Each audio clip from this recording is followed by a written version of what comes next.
everybody, and welcome back to part 3 of my little hobby room project or RC room project. So everything is a big mess again, because this day I will be setting up 9 shelves for these buggies over here.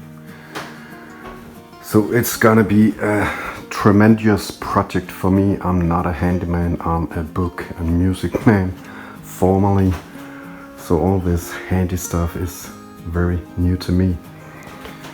I think I have mounted 1 or 2 shelves in my life, so 9 will be a complete world record, personal world record for me.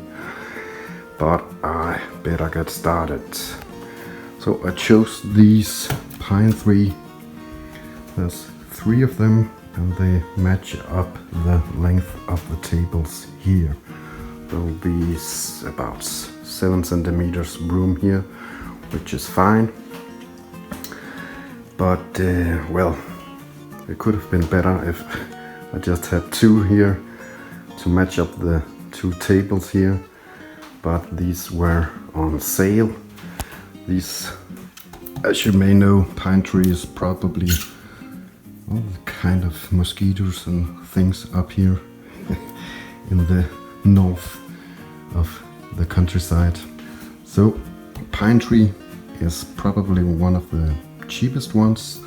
These are 1.8 by 30 by 120 centimeters long.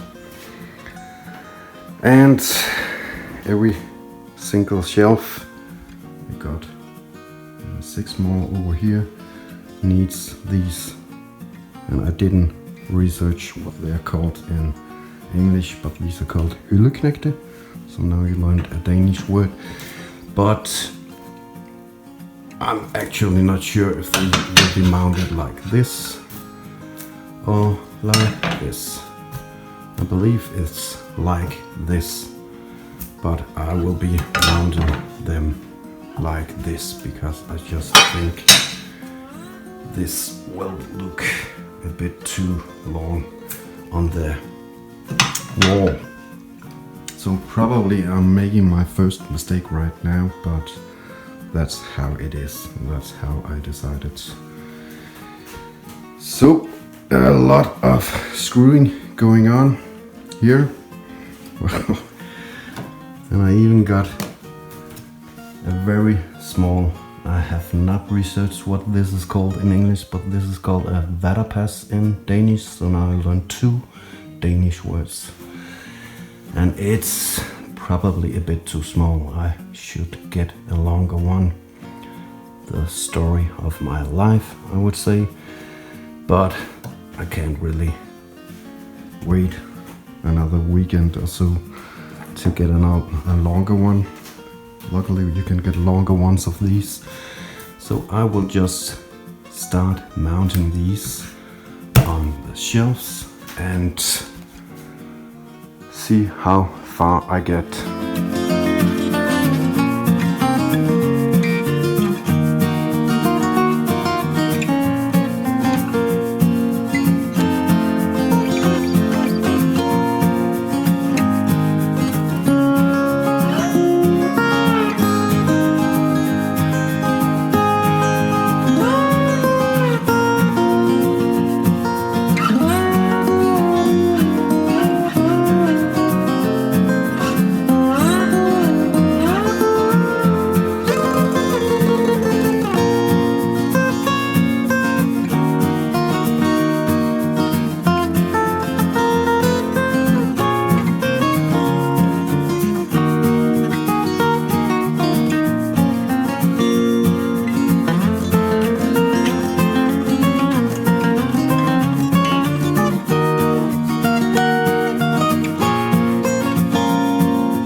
And welcome back to another day.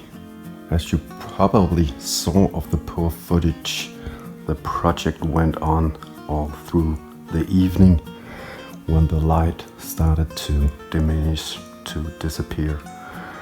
But this is another day and everything is finished, at least with the shelves here.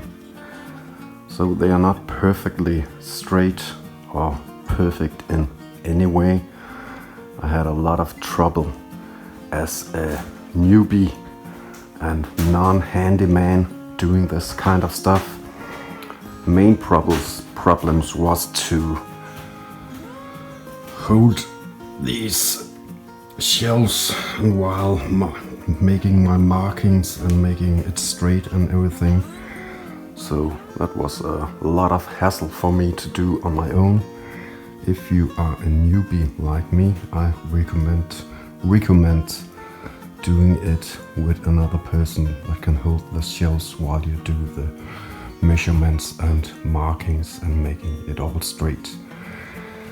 But eventually I managed to get them all up here, and to me it's looking good. Not perfect, but good. So I actually decided to swap these around again, so the short side goes up here and the long side into the wall.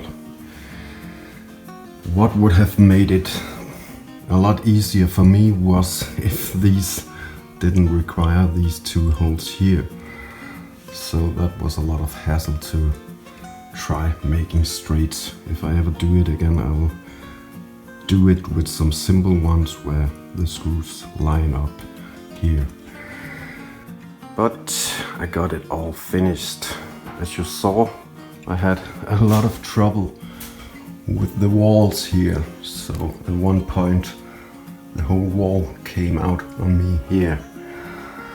And it took me some time to figure out that apparently this old wall to a barn in the old days isn't perfectly straight. So there was a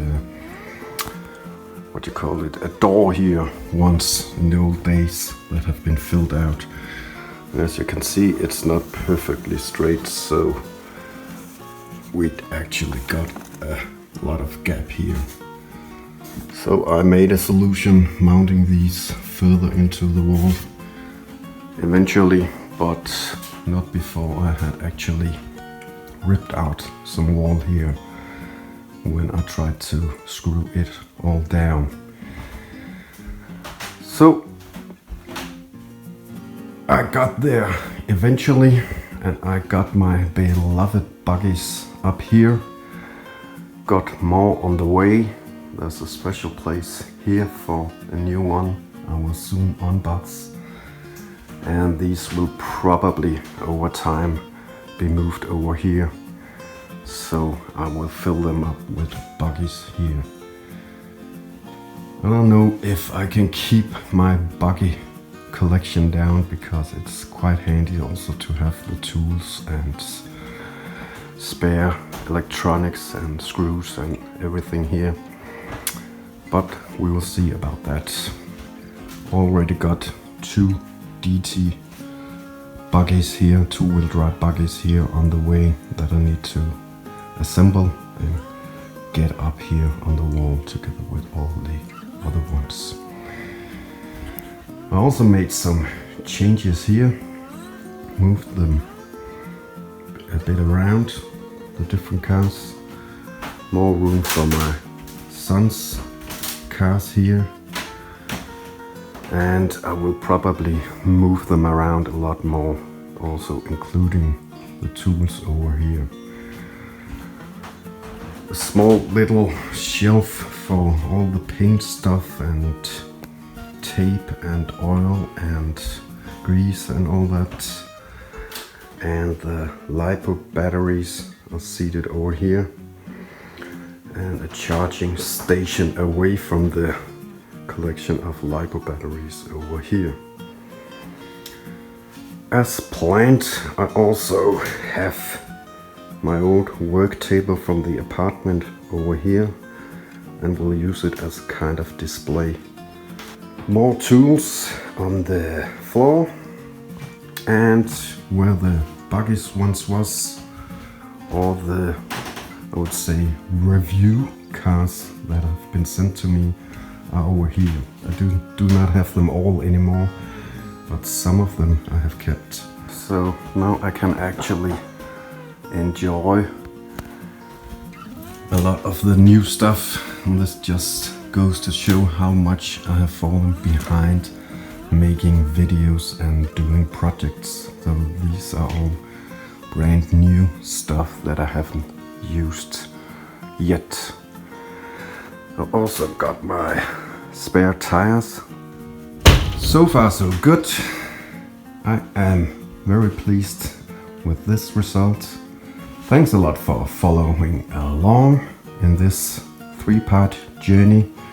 There will be a lot of more updates for those interested in hobby rooms with all the small stuff.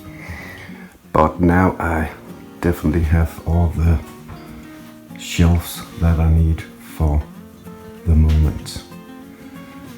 I will see you soon. Thank you for following along on these long, boring videos.